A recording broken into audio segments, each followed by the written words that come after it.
kita ambil satu contoh, misalnya pendapatnya beliau Ronggowarsito tentang perputaran zaman, bagaimana jagat besar ini berputar.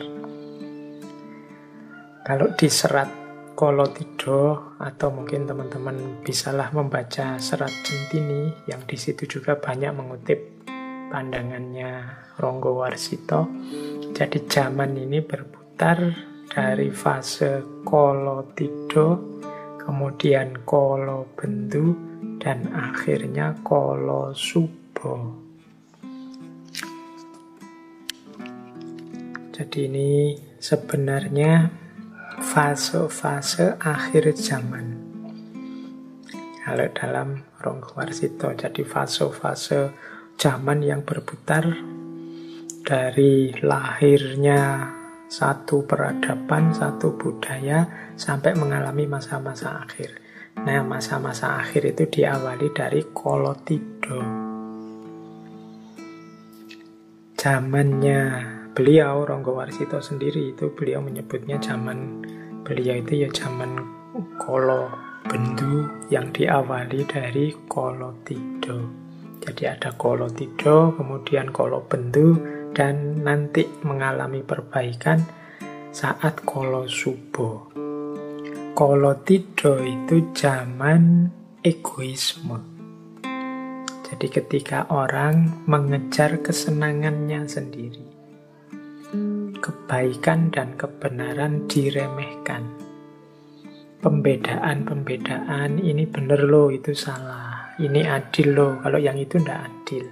Ini baik, kalau yang itu buruk. Itu sudah tidak lagi digubris. Semua orang mengedepankan kepentingannya sendiri. Nah, ini zaman Kolotidho.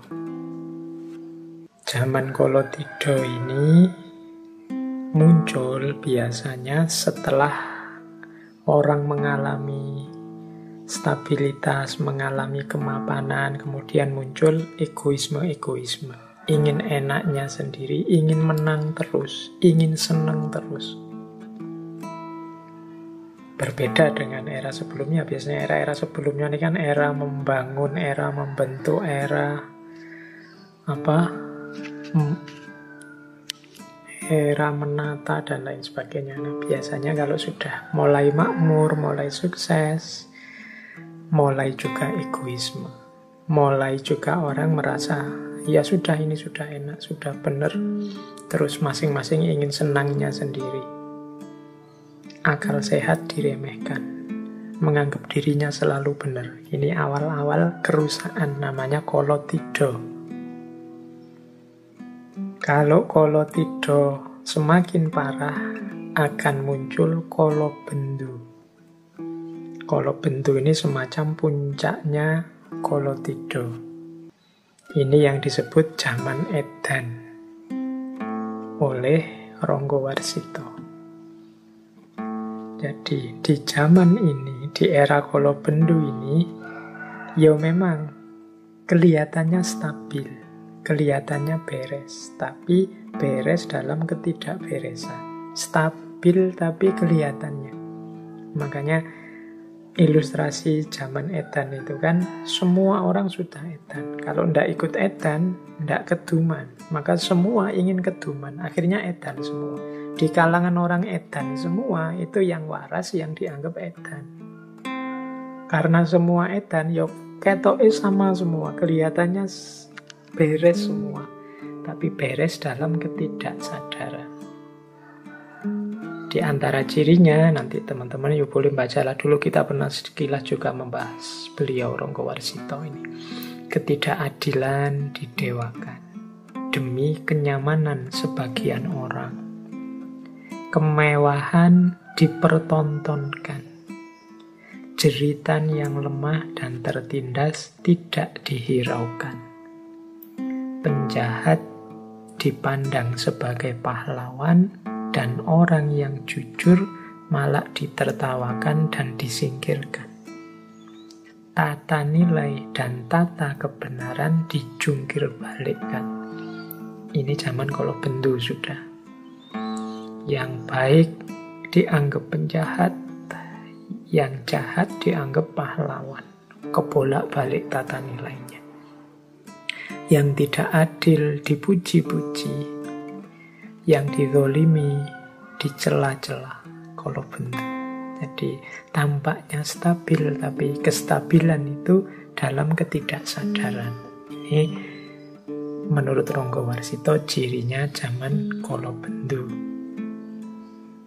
Tapi ya karena dunia ini cokro manggilingan, pada saatnya Kolobendu juga akan berganti jadi Kolosubo. Jadi Kolosubo itu zaman solusi.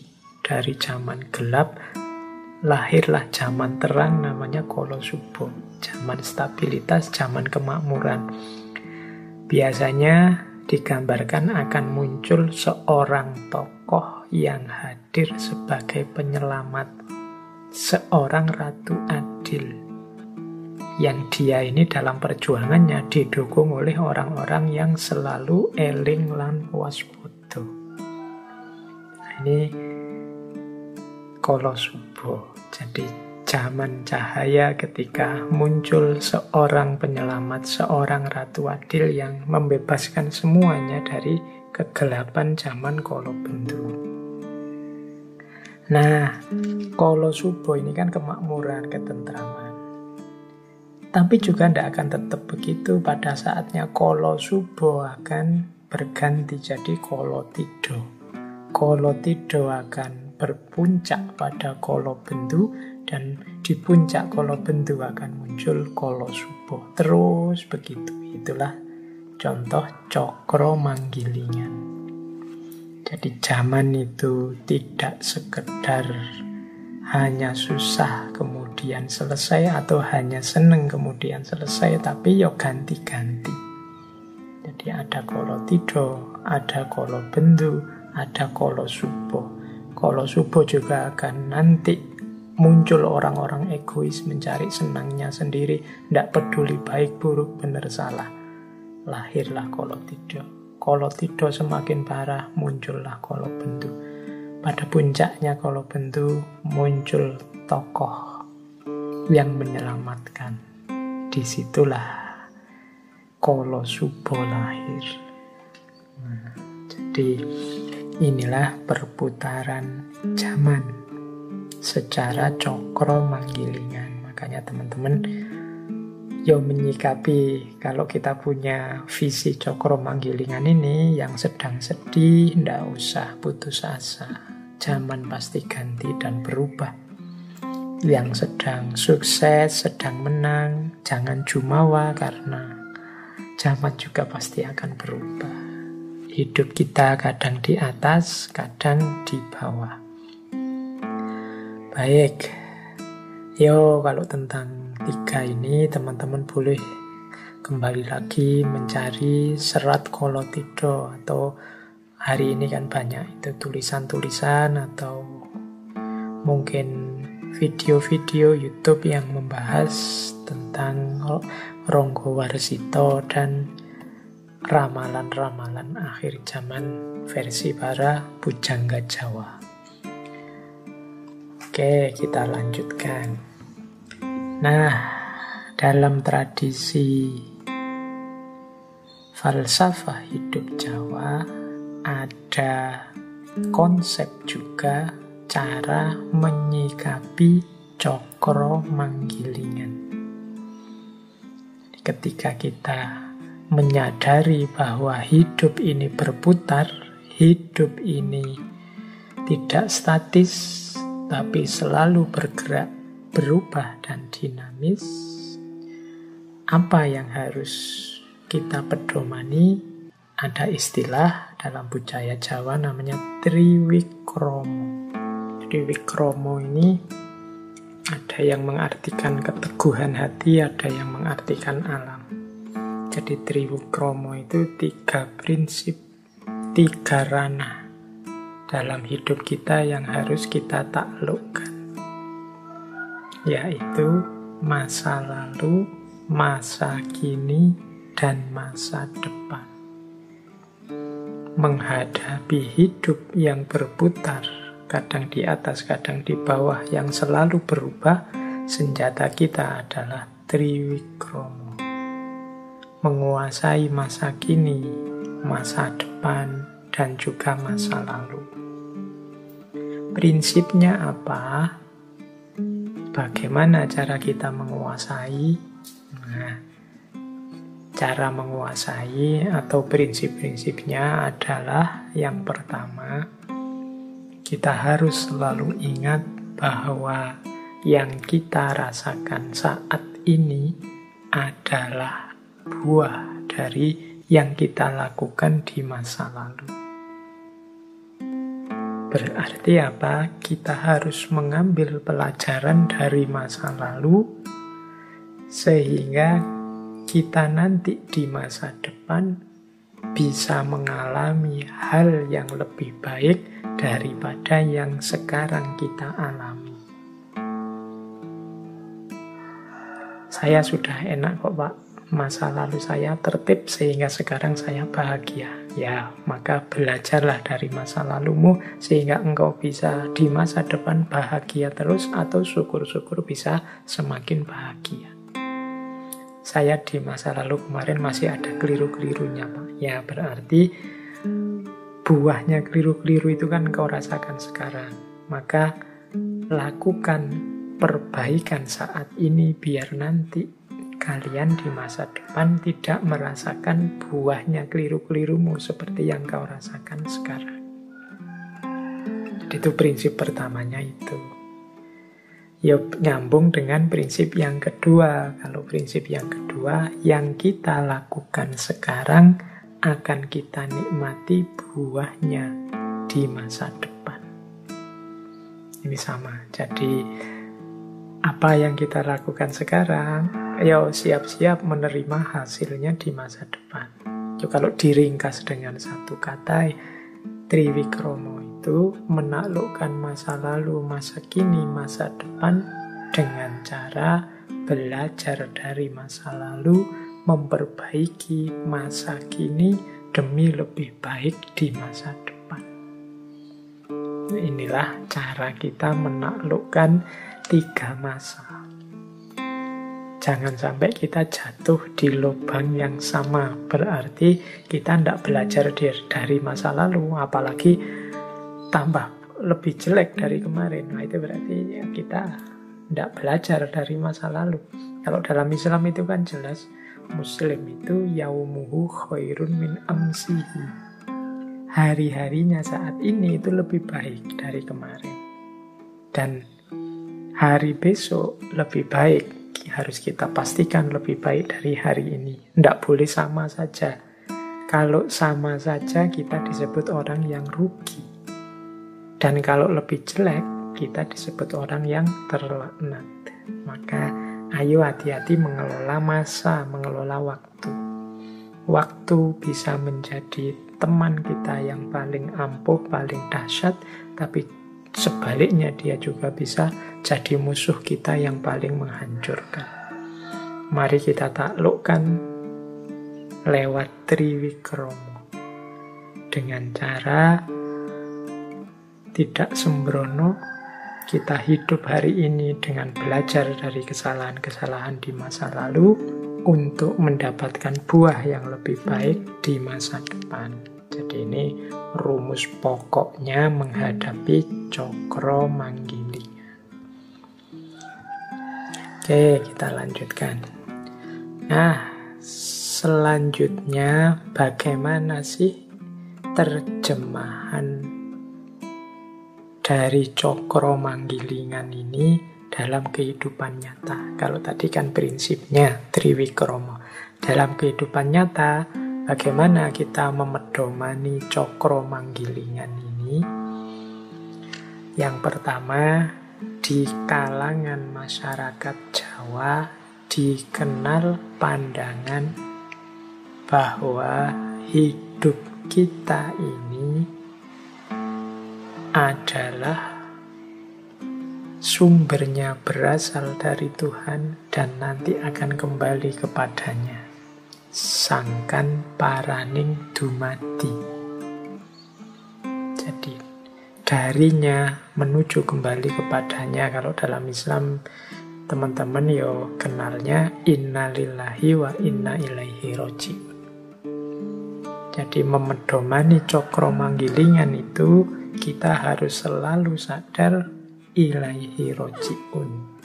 Ini di sesi muhasabah kemarin saya sudah jelaskan panjang lebar. Jadi kehidupan kita ini tidak selamanya.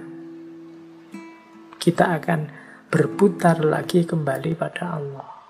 Jadi kita ini berasal dari Allah, nanti kembali lagi kepada Allah. Itu kalau dalam budaya Jawa dikenal konsep sangkan paraning dumadi. Hidup ini, kalau menurut Sunan Kalijogo kan diibaratkan seperti orang ke pasar. Kalau kita ke pasar itu ya berangkat ke pasar pagi-pagi, kan nanti sebentar kemudian kan kita pulang lagi. Kalau sudah mendapat apa yang kita butuhkan. Jadi dari rumah menuju pasar dan nanti balik lagi ke rumah. Dari Allah, kemudian kita hidup di dunia, nanti kembali lagi kepada Allah. Dan itu tidak lama. Di Jawa dikenal ungkapan hidup itu urip iku prasasat koyok wong mampir ngombe. Hidup itu seperti orang yang mampir sebentar untuk minum. Jadi pastinya dia jangkanya sangat pendek dibandingkan alam yang lain. Tadi ada alam wusono tadi. Oleh karena itu, karena hidup ini hanya pendek sebentar, kita harus hati-hati.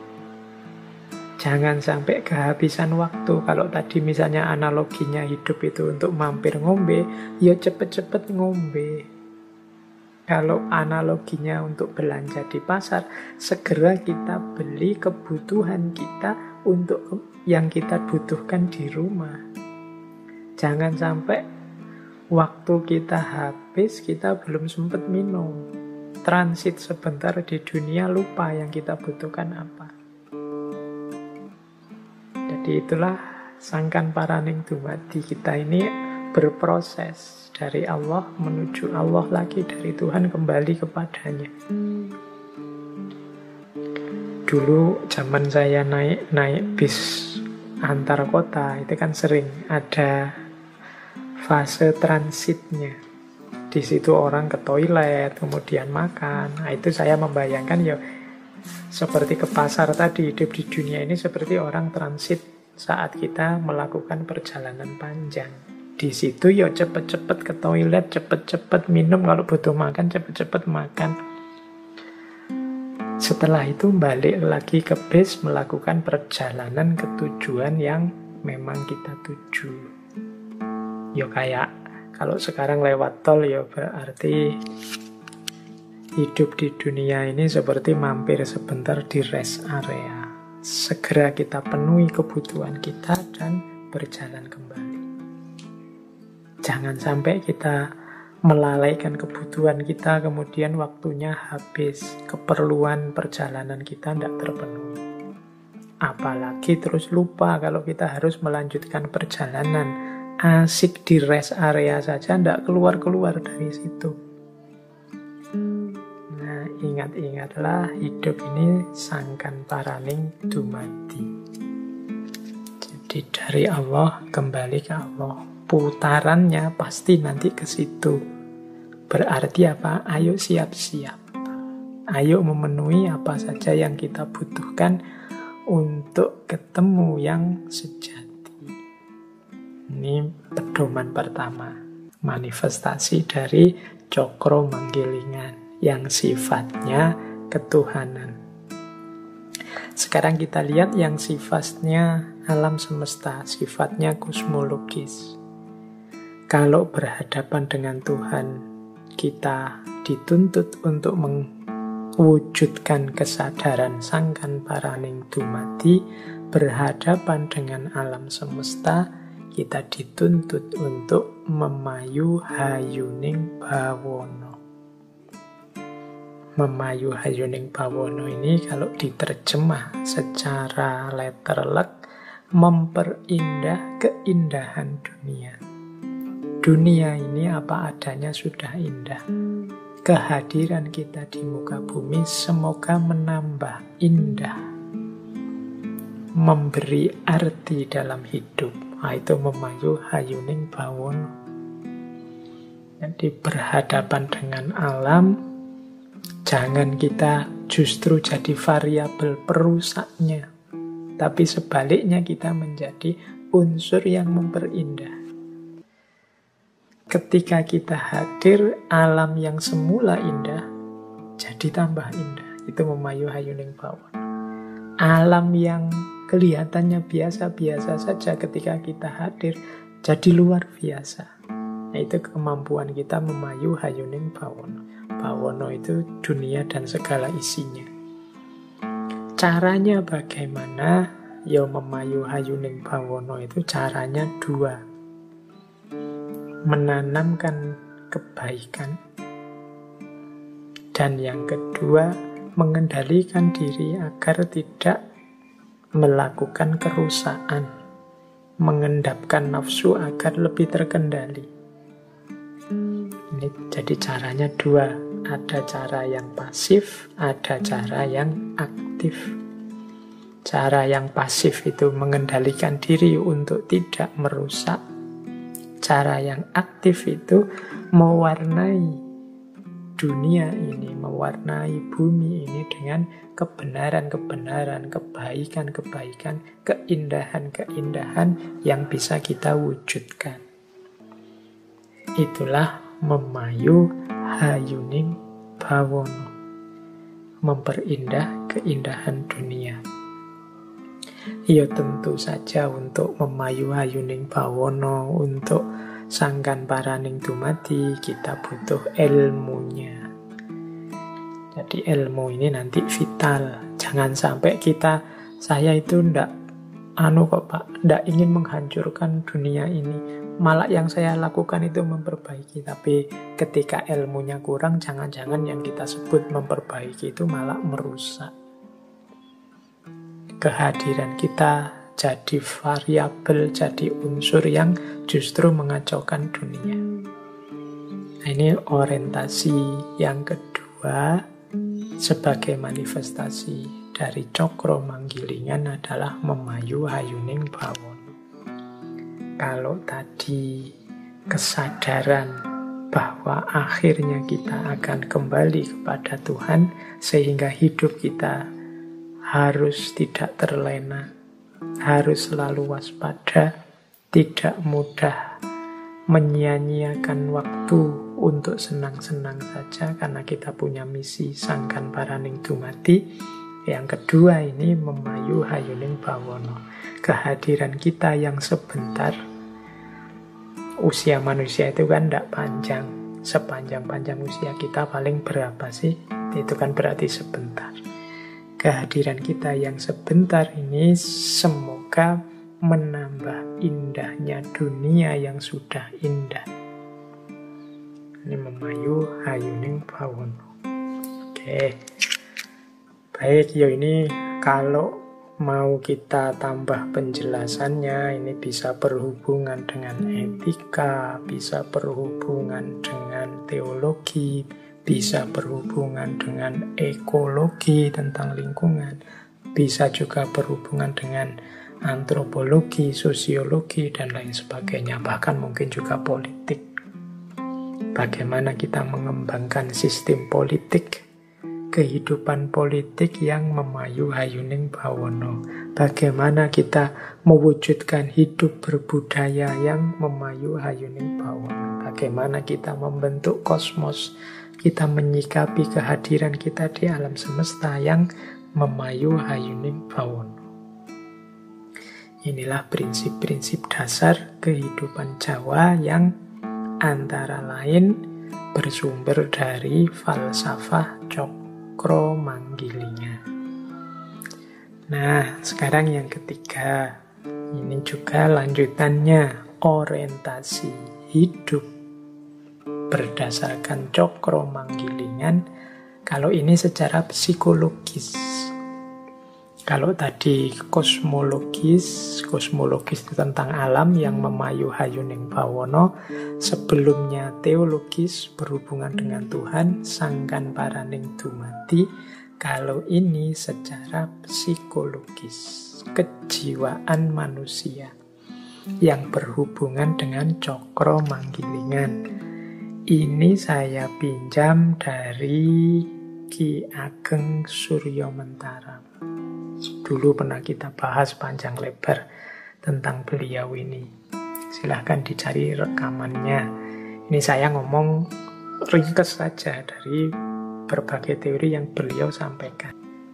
Di antara pola cokro manggilingan dalam hidup mikro psikologis kita, itu adalah kita harusnya sadar bahwa senang dan susah itu sementara. Teman-teman yang mengkaji Ki Ageng Suryo Mentaram mungkin masih ingat istilah mulur dan mungkret. Jadi menurut Ki Ageng Suryo Mentaram, rasa hidup manusia sedunia ini sama saja, yakni pasti sebentar senang, sebentar susah, sebentar senang, sebentar susah. Tidak ada orang itu yang senang terus dari lahir sampai mati, tidak mungkin.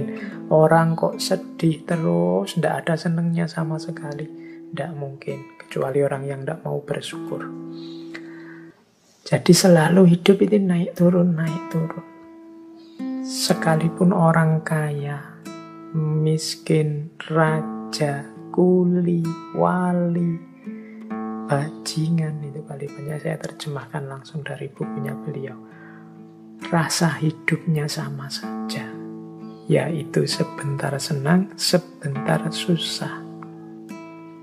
Yang sama adalah rasanya senang susah, lama, cepat, berat, ringan, ini sama.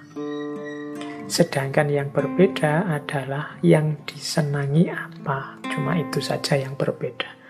Ada orang yang senangnya punya teman banyak, ada orang yang senangnya punya uang banyak, ada orang yang senangnya kalau ibadah, ada orang yang senangnya kalau rekreasi. Kalau ini beda-beda. Tapi rasa sebentar senang, sebentar susah, ini semua orang sama. Oleh karena itu, kata Ki Ageng Suryo Mentaram, kalau kita sadar seperti ini, hidup slow saja, santai saja. Kita bebas dari iri, dari sombong, dari hasud, dari kebencian pada siapapun. Wong kita ini manusia sama saja.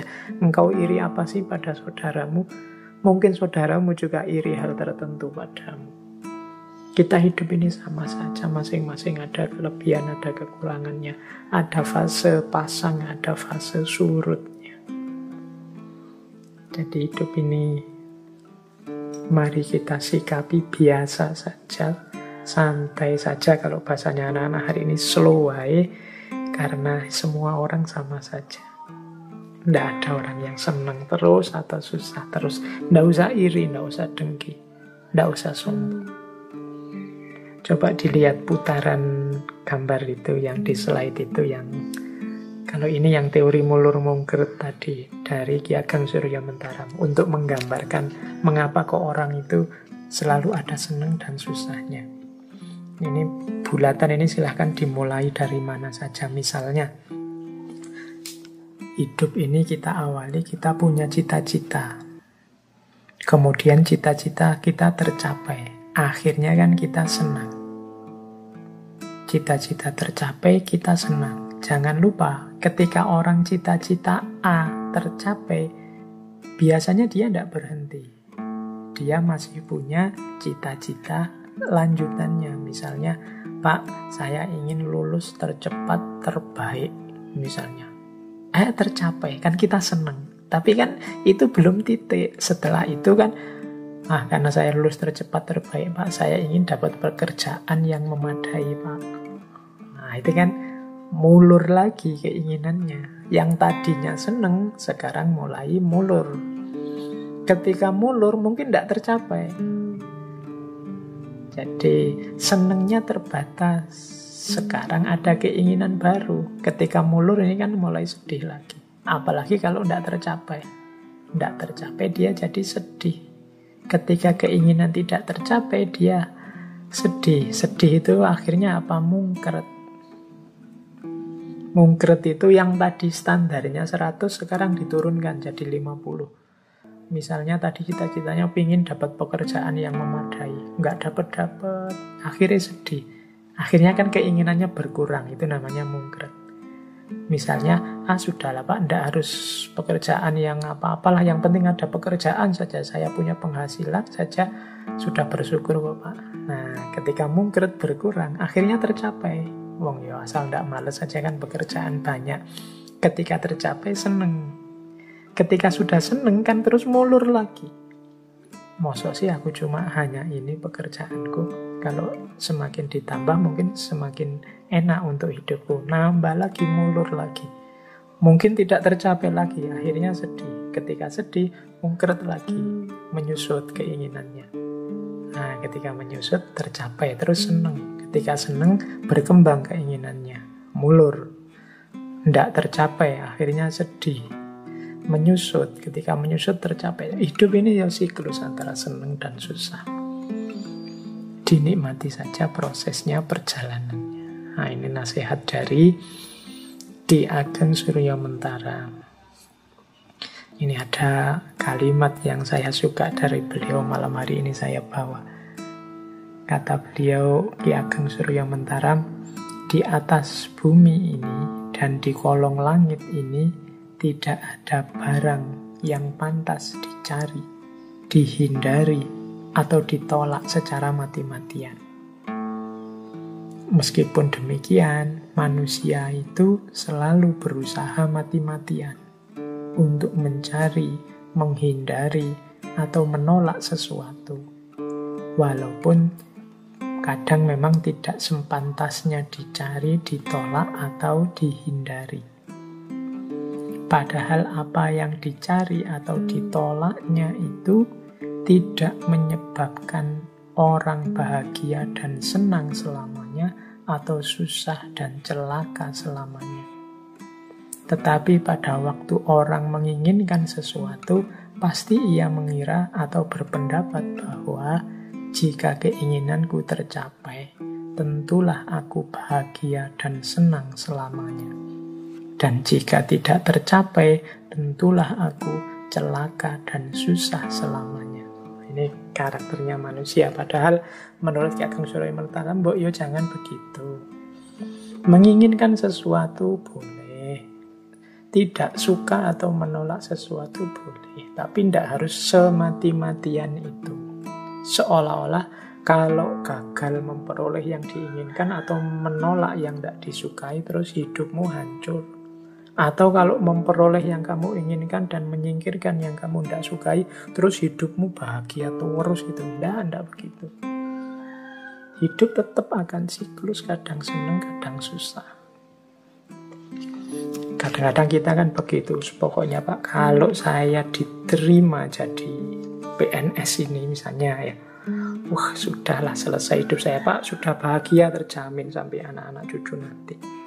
Atau kalau saya berhasil menikahi dia Pak, wah sudah hidup saya mesti tidak ada susahnya, seneng terus, bahagia terus. Atau kalau saya punya uang 10 miliar saja Pak, wah pasti hidup saya itu ketawa terus, nggak ada sedihnya sama sekali. Kita kan sering punya rasa seperti itu. Atau menolak. Wah, pokoknya jangan dengan teman saya itu deh Pak. Saya akan mati-matian menghindar. Karena teman saya itu tidak cocok sama saya.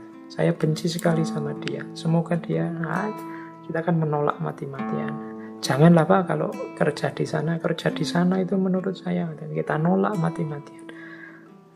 Janganlah Pak, kalau menikah dengan dia Pak, saya sudah lama tidak suka dengan perempuan seperti itu, bukan tipe saya. Terus kamu tolak mati-matian. Itu kan kebiasaan kita begitu. Pak Ki Ageng Suryamentara mengingatkan Mbok yo jangan begitu. Jangan keterlaluan. Keterlaluan mencari atau keterlaluan menghindari. Seolah-olah kalau berhasil yang engkau cari, hidupmu bahagia selamanya, atau sebaliknya. Kalau tidak berhasil menolak yang engkau benci, hidupmu susah selamanya. Tidaklah. Hidup itu akan selalu gilir berganti antara senang dan susah. Baik, teman-teman, kita lanjutkan. Kalau tadi sudah kita bahas tentang orientasi hidup masyarakat Jawa dengan memedomani Cokro Manggilingan, sekarang kita lanjutkan prinsip-prinsip hidup, sikap-sikap konkret ideal masyarakat Jawa sesuai dengan falsafah Cokro Manggilingan ini. Jadi ini setelah ini kita lihat prinsip-prinsip apa saja, kebijaksanaan hidup seperti apa saja yang dikembangkan oleh masyarakat Jawa. Ya tentunya secara ideal. Secara ideal itu maksudnya yang diinginkan oleh masyarakat Jawa itu seperti ini. Bahwa dalam perwujudannya, manifestasinya hari ini, falsafah-falsafah, prinsip-prinsip kebijaksanaan yang rasanya luar biasa ini perlahan-lahan mulai terkikis. Ya tanggung jawab kita semua untuk melestarikan, mempertahankan, mengkontekstualkannya kembali dengan kehidupan kita di masa kini. Oke, berhadapan dengan Cokro Manggilingan, prinsip yang paling dasar menurut catatan saya adalah prinsip, ini juga saya ambil dari Ki Ageng Suryamentara, ngelemi kahanan, menerima situasi. Prinsip menerima situasi ini mungkin bagi beberapa orang, misalnya yang banyak terpengaruh pandangan-pandangan tentang progres tadi, yang punya wawasan bahwa hidup ini linier, semakin maju, prinsip ngelemi kahanan ini mungkin dianggap prinsip yang pasif, tidak bisa maju. Tapi sebenarnya maksudnya bukan kok orang itu tidak boleh maju atau tidak mau maju, tapi orang itu pertama-tama harus menerima situasi yang dihadapinya saat ini. Maju tapi tidak menerima situasi yang dihadapi saat ini, seringkali produk-produk, mungkin pikiran, mungkin budaya, mungkin gagasan yang dihasilkan jadinya tidak nyambung dengan identitas kediriannya. Tidak cocok. Untuk bisa seseorang itu maju kan harus jelas di mana dia berdiri, harus menerima situasi tempatnya berdiri. Baru kelihatan kita ini maju atau mundur. Tapi kalau orang tidak ngelemi kahanan, tidak menerima situasinya sekarang, susah kita membaca ini orang maju apa mundur, apa setback. Ini yang mungkin menurut saya jadi akar kritiknya beberapa tokoh terhadap peradaban modern. Jadi melupakan kondisi nyata, khususnya kondisi mental spiritual dirinya. Sehingga yang material maju, tapi kemudian yang mental spiritual jadinya mundur. Oke, baik. Nah, Cokro Manggilingan atau ngelemi kahanan yang jadi perwujudan prinsipnya Cokro Manggilingan ini, ada kalimat yang saya suka dari Ki Ageng Suryamentara itu, yaitu saiki ning kene ngene aku gelem. Jadi mengalami apapun yang memang sudah kenyataan dalam hidup kita, ya memang sudah terjadi begitu, harus kita terima. Saiki, sekarang, ning kene, di sini, ngene, seperti ini, aku gelem, aku mau. Jadi apapun yang kita alami, yang terjadi dalam hidup kita, pertama-tama kalau bahasanya Nietzsche, filosof barat populer yang terkenal sekali, itu ada istilah jasagen. Jasagen itu mengiyakan hidup. Itu sama dengan menggelemi kahanan ini. Jadi apapun peristiwa, apapun situasi yang kita hadapi, iyakan dulu. Wong ya memang faktanya begitu, kenyataannya begitu. Baru setelah itu ingin kita perbaiki kah? Ingin kita kembangkan kah? Ingin kita lebih maju lagi kah? Ya monggo. Tapi tetap pertama-tama harus ngelemi kahanan. Saiki, di sekarang. Jadi tidak usah nunggu nanti besok-besok atau hidup di masa lalu kemarin-kemarin. Ya wis, kenyataannya sekarang apa? Ning kene itu di sini. Jadi yo, kalau saiki itu waktu, ning kene itu ruang. Ndak usah bingung mencari rujukan kemana-mana, ya wis. Diri kita sendiri ning kene, di sini, di situasi sekeliling kita sendiri. Ngene itu ngomong kondisi, situasi, modenya seperti ini. Aku gelem itu aku mau. Misalnya teman-teman mungkin membaca berita, wah orang Indonesia ini kok semakin ngamuan ya, semakin tersinggungan ya. Wah, teman-teman kita sekarang itu kok tambah cerewet ya, meskipun lewat medsos. Wah, tetangga-tetanggaku kok tambah egois ya, tambah susah untuk diajak hidup bersama-sama ya. Misalnya kita ngalami situasi macam-macam itu, ya kita iyakan dulu. Ya memang kenyataannya begitu. Banyak orang tidak mau menerima kenyataan, membuat-buat alasan, mencari-cari dalih dari kenyataan, sehingga akhirnya dia malah salah memahami situasi, salah memahami kenyataan. Kalau kita salah memahami situasi, salah memahami kenyataan, tidak menerima kenyataan yang terjadi, ya sulit kalau kita ingin melakukan perbaikan-perbaikan. Oh iya Pak, kehidupan di tempat saya itu sekarang sudah mulai agak egois. Rasa kebersamaannya kurang. Nah, ya berarti terus gimana cara kita menyikapi itu biar lebih baik kan gitu. Tapi kalau sejak awal kita bikin dalih, misalnya, oh enggak kok Pak, itu kelihatannya saja enggak rukun. Aslinya ya rukun kok Pak. Kalau dulu ngobrolnya itu pakai nongkrong-nongkrong di luar bersama, sekarang pakai medsos Pak. Kalau dulu temannya sedikit, hanya kiri kanan, sekarang temannya sedunia Pak. Jadi tiap hari itu medsosan, tiap hari twitteran, tiap hari IG-an. Jadi lebih luas Pak. Nggak bisa yang kayak gitu disebut nggak rukun. Nah ya, cuma kan secara kenyataan harus diakui ketika orang sibuk dengan gadget, ya kedekatan secara fisik, kebersamaan secara fisiknya berkurang dengan tetangga-tetangga, dengan teman-teman di sekitarnya. Nah ini diterima dulu, baru nanti dicarikan solusi, dicarikan perbaikan. Oh iya Pak, sekarang orang-orang itu gampang ngamuk, gampang marah, baperan Pak, mudah tersinggung sekarang. Kita salah ngomong sedikit bisa dilaporkan. Nah, ya diterima saja situasinya memang begitu. Setelah itulah terus solusinya gimana? Nanti kan ada perbaikan. Disitulah gunanya ngelemi kahana. Banyak yang tidak terima. Ya hidup kita ya ada baiknya tapi juga ada buruknya, apapun itu. Maka kalau ada saudara kita, teman kita menyebut-nyebut buruknya, ya ndak harus kesusu ditolak.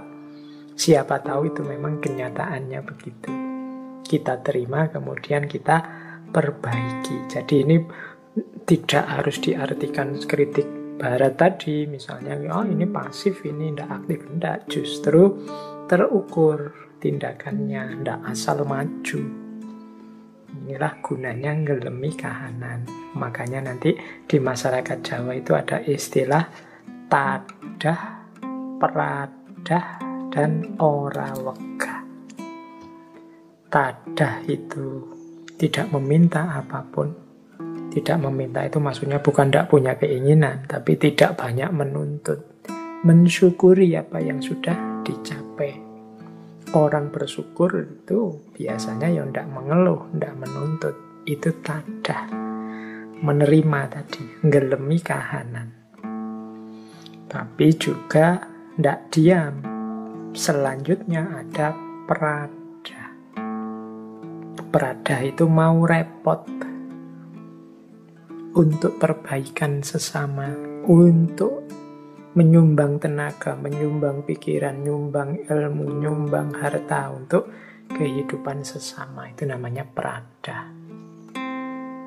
Jadi setelah menerima tadah, kemudian peradah. Jadi tidak ada hubungannya dengan malas atau pasif. Justru dengan potensi yang sudah diakui, dimiliki saat ini, berusaha untuk melakukan yang terbaik, meskipun itu repot, meskipun itu capek, meskipun itu kehilangan. Itu namanya peradah. Jadi ikhlas memberi. Dan yang ketiga, ora wegah.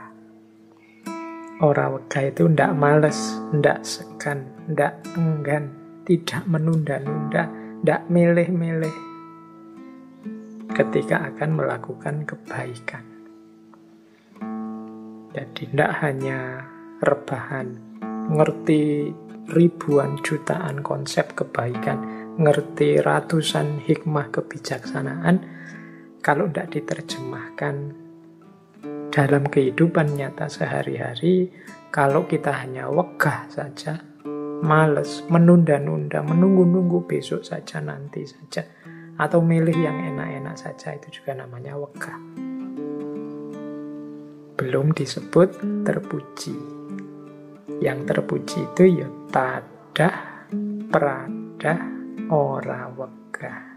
Jadi setelah tadah menerima kahanan, ngelemi kahanan, setelah itu peradah, mau repot, ikhlas memberi untuk sesama, dan yang ketiga, ndak males, ndak enggan, tidak menunda-nunda, tidak memilih-milih. Saiki ning kene ngene aku gelem. Sekarang di sini seperti ini aku mau. Ini penerjemahan Cokro Manggilingan dalam kehidupan sehari-hari. Jadi kita terima situasi kita hari ini, kita bergerak dalam peradah sehingga roda terus akan berputar.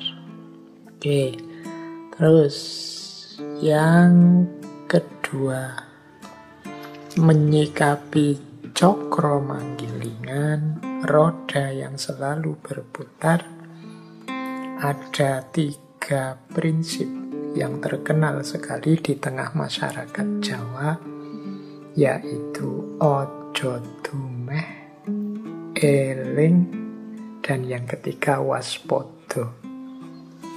Ini di hampir semua tema kita yang membahas tentang falsafah Jawa, selalu saja muncul kata-kata ini.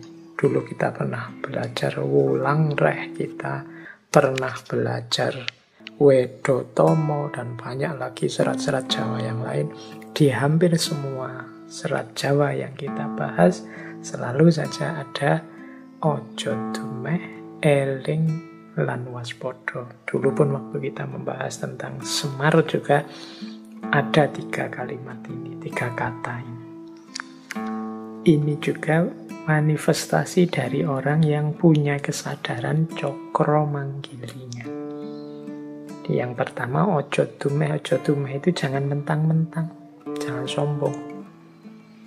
Orang dumeh itu biasanya orang yang punya sedikit kelebihan tertentu dibandingkan yang lain. Makanya sering diterjemahkan sebagai jangan sombong, jangan mentang-mentang. Jangan mentang-mentang pinter, terus menyusahkan orang lain dengan ilmu kita. Jangan mentang-mentang kaya, terus senang-senang saja, tidak peduli dengan sesama. Jangan mentang-mentang jaya, mentang-mentang sukses, terus menganggap rendah yang lain, semua dianggap levelnya di bawah dia. Itu namanya dumeh. Jadi ojo dumeh. Jangan mentang-mentang ganteng terus sakarepe dhewe gonta-ganti pacar, itu juga ojo dumeh. Jangan mentang-mentang followernya banyak, jangan mentang-mentang apalah, so banyak mentang-mentang itu biasanya ada kelebihan sedikit. Jangan mentang-mentang lah. Mengapa hidup ini berputar? Engkau yang kaya, seberapa banyak kekayaanmu kalau Allah mau, detik ini juga besok bisa habis.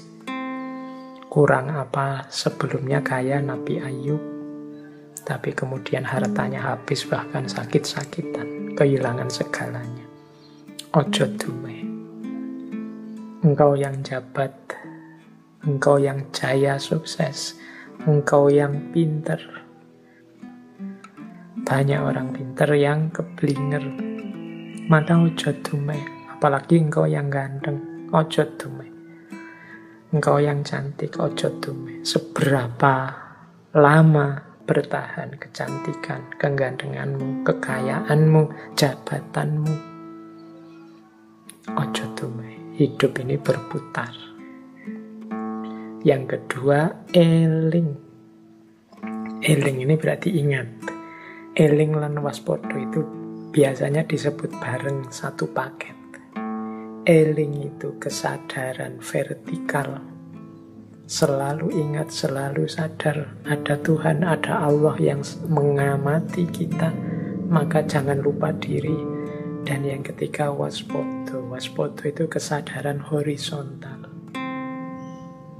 Jadi hati-hati. Hidup ini berputar, hati-hati. Hidup ini tidak selalu seperti yang kita inginkan. Yang di sekelilingmu itu orang lain, alam semesta, bisa mendukungmu, bisa juga jadi bahaya buatmu, bisa membuatmu gembira, bisa juga menyusahkanmu. Yang penting waspada, jangan lupa diri. Nah, ini aspek vertikal, horizontalnya waspada, aspek vertikalnya eling. Eling itu berdimensi ketuhanan, berarti jangan lupa Allah selalu mengawasi kita. Waspada berdimensi alam kemanusiaan. Kita harus hati-hati, jangan sembrono hidup di muka bumi ini. Kesadaran eling, kesadaran waspada, ini menunjukkan juga kesadaran kita bahwa hidup ini cokro manggilingan. Senantiasa berputar. Orang yang tidak eling, tidak waspada, apalagi dumeh, dia tidak sadar bahwa hidup ini berputar, maka jangan kaget kalau tiba-tiba jatuh, kalau tiba-tiba rodanya balik, yang dari atas sekarang sampai bawah, sakitnya akan luar biasa, hancurnya akan luar biasa. Karena kita tidak sadar, tidak siap. Jadi yang kedua, prinsip dasar dalam hidup menyikapi cokro manggilingan adalah ojo dumeh, eling lan waspada. Ini saya sendirikan yang tiga ini karena menjadi salah satu prinsip utama dalam kehidupan masyarakat Jawa.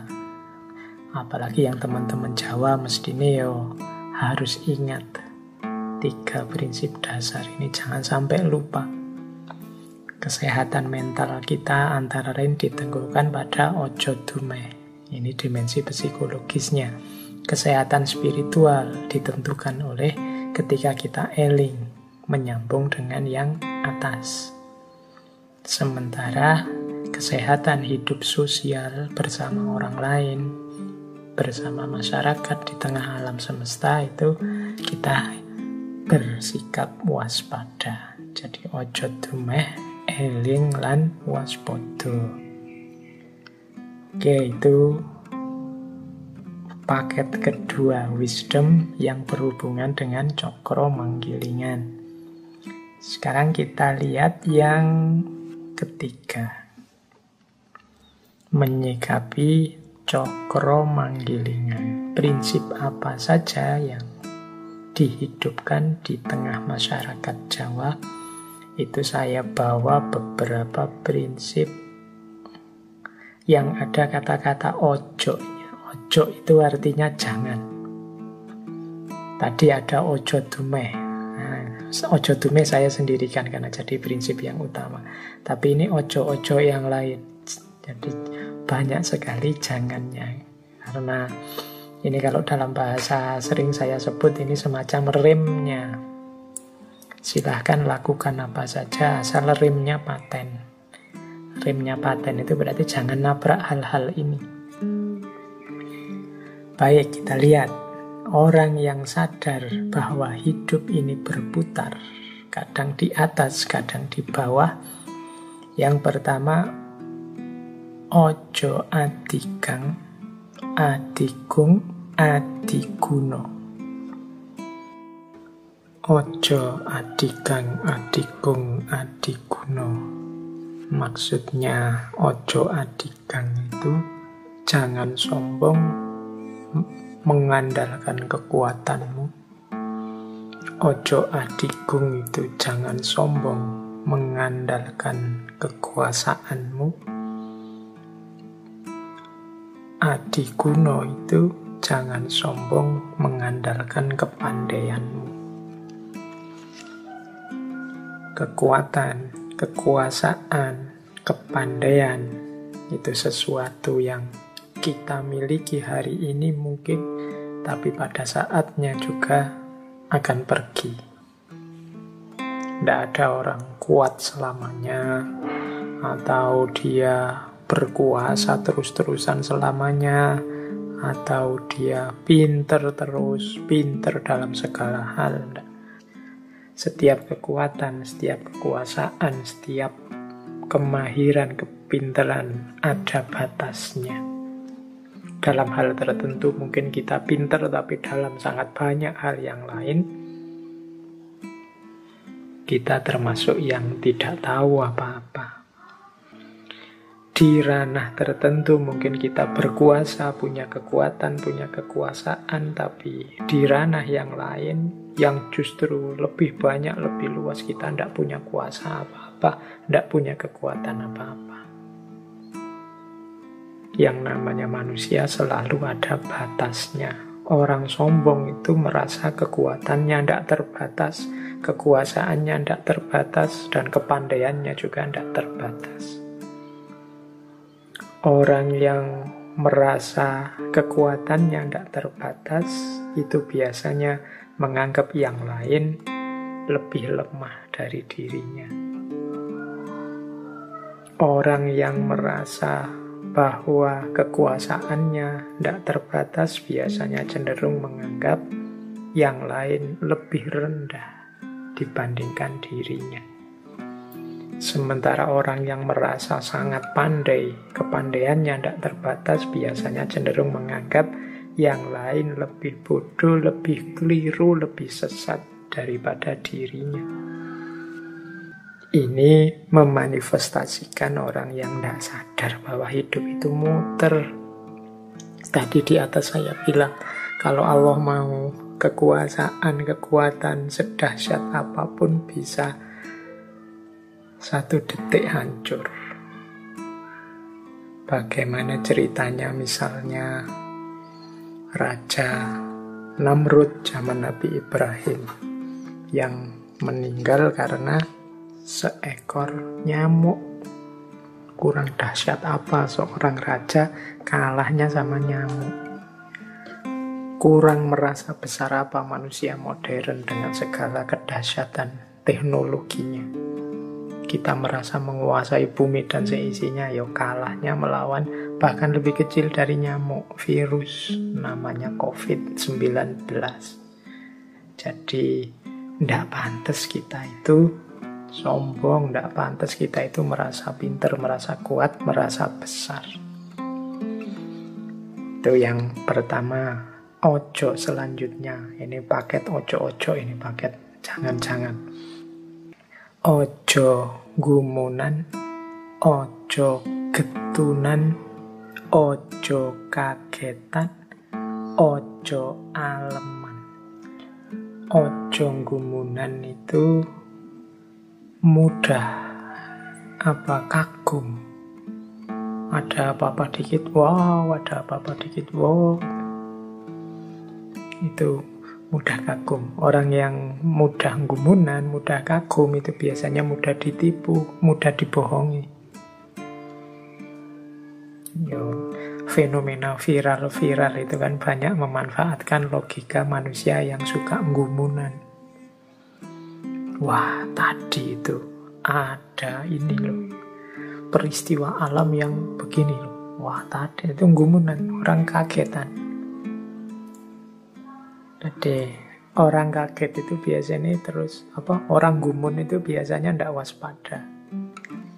Orang wow itu biasanya terus tidak bisa berpikir jernih. Jadi bagian ojo yang kedua ini menggiring orang tidak bisa berpikir jernih. Gumunan. Kalau kita sadar cokro manggilingan, sadar bahwa segala sesuatu sudah ditentukan oleh Allah, mungkin kita tidak terlalu gumunan. Kalau Allah menghendaki, ya apapun bisa terjadi. Yang kedua, ojo getunan. Getunan itu mudah menyesal. Orang yang mudah menyesal itu menunjukkan bahwa perbuatannya tidak terkontrol atau tidak maksimal. Orang menyesal itu kan karena mbok kemarin aku begini, akhirnya ndak begini. Mbok kemarin aku begitu, akhirnya ndak. Itu orang mudah menyesal itu biasanya orang yang sembrono, tidak serius, tidak memberikan apa yang dia punya sepenuhnya. Ujian misalnya, ala ujian aja dikerjakan sak-sae, yang penting lulus ya wis. Akhirnya nilainya jatuh. Nah, itu kan kita menyesal. Mbok coba kemarin saya ngerjainnya sungguh-sungguh, mestinya nilaiku lebih bagus lagi. Getun, ya salahnya sendiri kemarin tidak serius. Jadi getun, tidak memberikan yang 100%, tidak berupaya sepenuhnya. Ini menyebabkan orang getunan. Jadi cirinya orang getun itu menyesali masa lalu.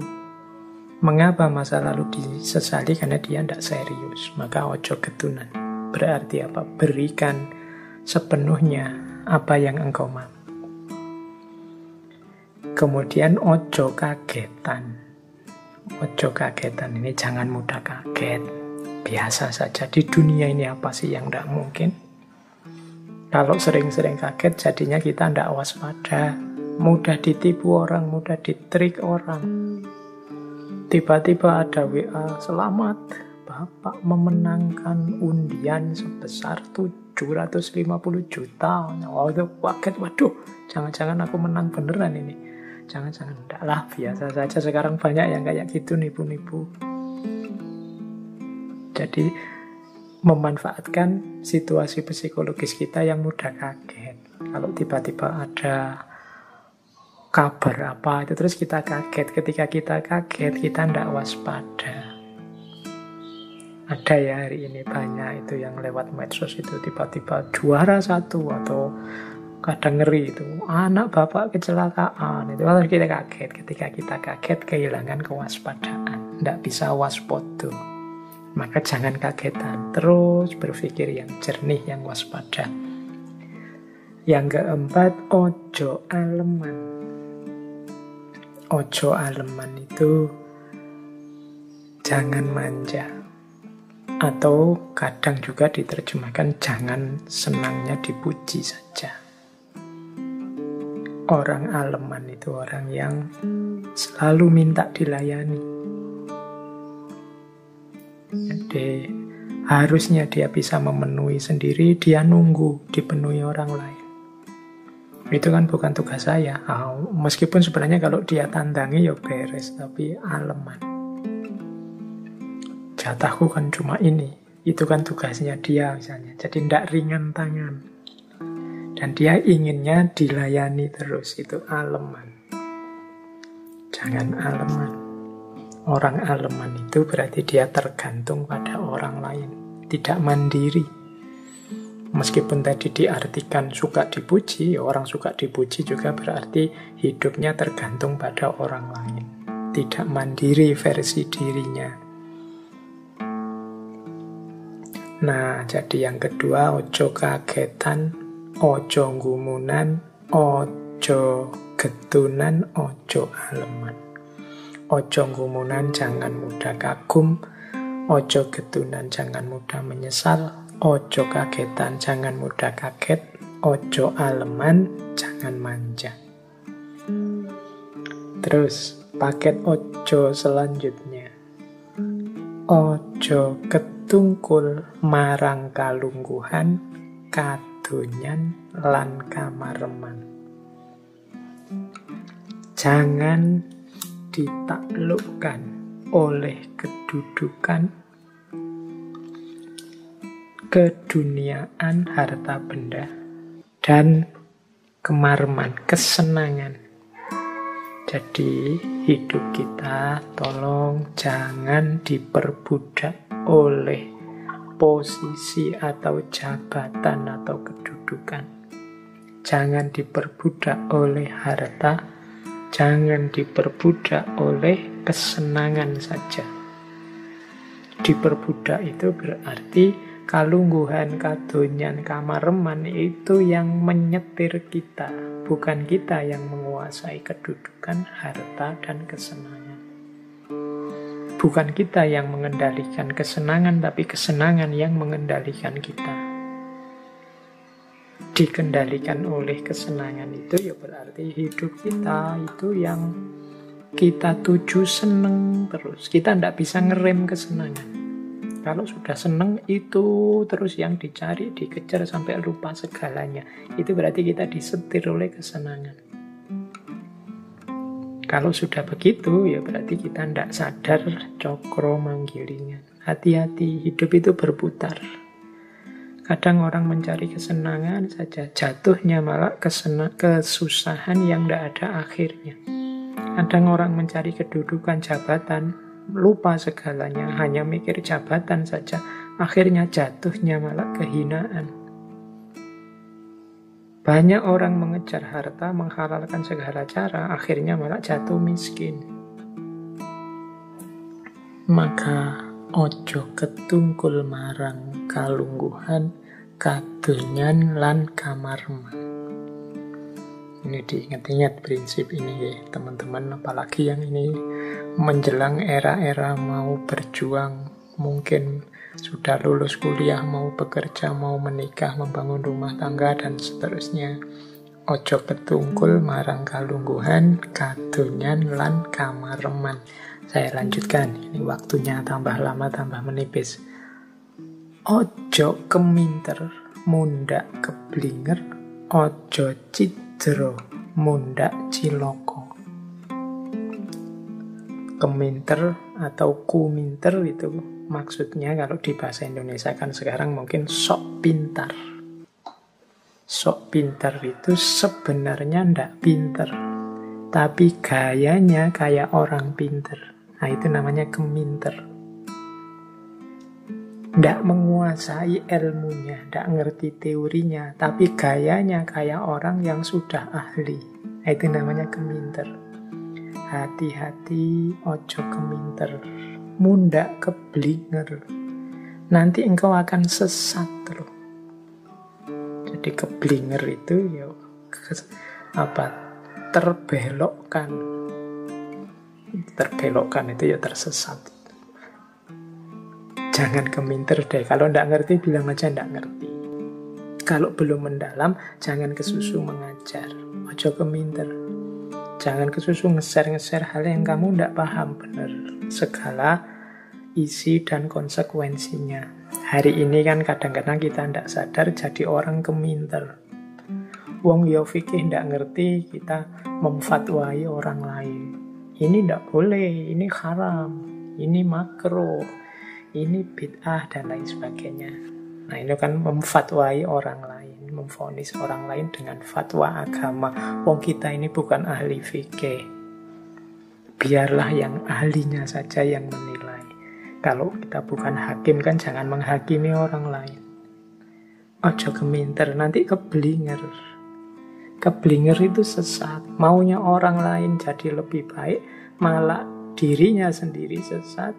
Kalau dirinya sendiri sesat, ya yang disampaikan nanti menyesatkan orang lain. Engkau keblinger nanti. Jangan keminter. Pinter itu bagus, tapi jangan keminter. Sok pintar. Kemudian ojo cidro mundak ciloko. Cidro itu bisa diartikan curang, bisa diartikan berkhianat, bisa diartikan jahat. Jangan melakukan yang jelek, yang khianat, yang jahat, nanti engkau celaka sendiri. Apa yang engkau tabur, itulah yang engkau panen. Kalau engkau menaburkan yang jelek-jelek, panenmu juga pasti jelek-jelek. Tapi Pak, buktinya tetangga saya senang terus meskipun dia jahat sampai meninggal. Jangan lupa, hidup ini tidak hanya alam purwo, alam madya, tapi juga ada alam wusono. Di sanalah yang sejati akan kelihatan. Ojo cidro mundak ciloko.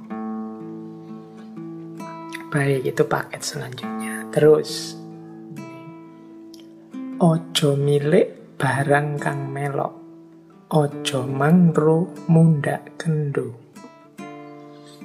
Ojo milik barang kang melok itu jangan merasa memiliki apapun yang menempel padamu.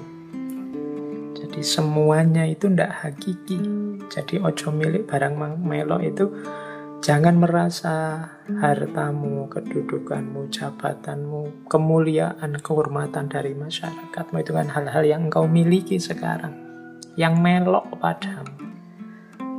Dia hanya melok ikut, tapi bukan milikmu. Jangan merasa milik. Bahkan termasuk anak istri. Yo, kalau bahasa lain itu semuanya hanya titipan dari Allah.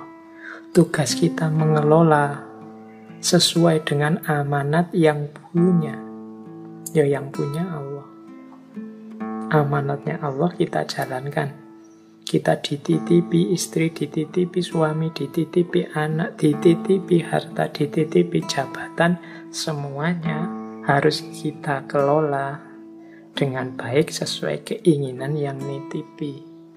Maka ojo milik barang kang melok. Jangan diperlakukan seperti milikmu. Tetap sadarilah bahwa itu hanya titipan. Jadi caramu memperlakukan sesuai yang nitip. Yo, kalau teman-teman nanti ada di kajian-kajian tasawuf ini lebih dalam. Bagaimana kita jangan terikat, jangan melekat dengan dunia. Kemudian ojo mangro mundak kendo. Jangan mendua, maka akan kendo. Kendo itu kendor. Kendor itu berarti tidak fokus. Mangro itu tidak fokus, mendua. Terlalu banyak pertimbangan, akhirnya tidak jalan, tidak fokus. Akhirnya lelet dalam perjuangan. Iya Pak ya, saya bisa ini, bisa itu. Enaknya gimana? Memang pikiranmu bercabang-cabang. Tidak fokus, akhirnya tidak jalan-jalan. Saya mau sih Pak, serius, tapi nanti efeknya begini ya Pak.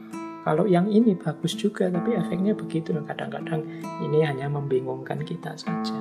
Maka mantapkan, kalau menurutmu itu sebuah kebaikan, kebenaran, ya resikonya pasti saja ada. Tidak ada yang perfect. Ambil saja, jalan. Jangan terlalu banyak berpikir neko-neko. Ojo mangro, mundak kendo, mendua. Komitmennya double-double. Nah itu biasanya terus kendor. Tidak ada yang 100% semua. Ojo gigi mongso. Ojo gigi mongso itu jangan terlalu ambisius. Jadi ojo gigi mongso itu ya jangan terlalu berambisi tentang sesuatu. Dunia ini cokro manggilingan. Kalau saatnya memang engkau di atas, ya akan di atas. Kalau saatnya hal itu memang jatahmu, takdirmu, yang akan engkau alami. Ojo gigi mongso. Punya cita-cita boleh, punya keinginan boleh, tapi jangan ambisius.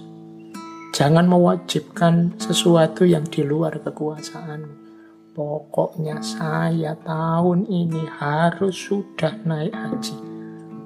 Ya iso, sekarang yang sudah terdaftar saja bisa mundur karena virus corona. Ojo gigi mongso. Saya harus jadi yang nomor 1 di dunia sekarang ini, Pak. Ojo gigi mongso lah.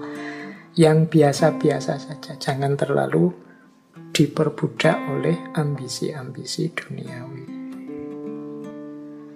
Baik, ini waktunya sudah mau habis. Ada beberapa lagi, saya baca cepat saja ya. Semoga nanti lain waktu bisa kita lanjutkan khazanah-khazanah falsafah Jawa yang lain. Ada cara menyikapi cokro manggilingan yang lain, yaitu alon-alon waton kelakon. Alon-alon waton kelakon ini yo falsafah Jawa yang sering dikritik orang, dianggapnya orang Jawa itu terus berarti lelet, ndak bisa kerja efektif, kerja yang cepat, ndak. Alon-alon waton kelakon itu fokus pada hasilnya. Alon-alon waton kelakon itu mau menggembalakan prosesnya, mau mengikuti step-stepnya, ndak kesusu. Ada logika kalau dalam filsafat itu namanya pragmatisme. Fokus pokoknya gimana caranya hasilnya segera kelihatan. Nah, kalau di Jawa, alon-alon waton kelakon itu intinya di hasil sepenuhnya sesuai yang kita inginkan. Kita ikuti prosesnya step by step.